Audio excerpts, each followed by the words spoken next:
ईश परेश महेश विलेशय भूषण भो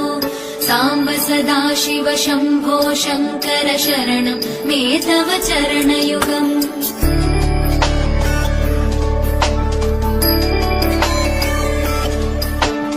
उभया दिव्य सुमङ्गल विग्रहया लिङ्गित वामाङ्ग विभो साम्ब सदाशिव शम्भो शङ्कर शरणं मे तव चरणयुगम् दूरीकुरु मामज्ञमनाथं दूरीकुरु मे दुरितं भो साम्ब सदाशिव शम्भो शङ्कर शरणं मे तव चरणयुगम्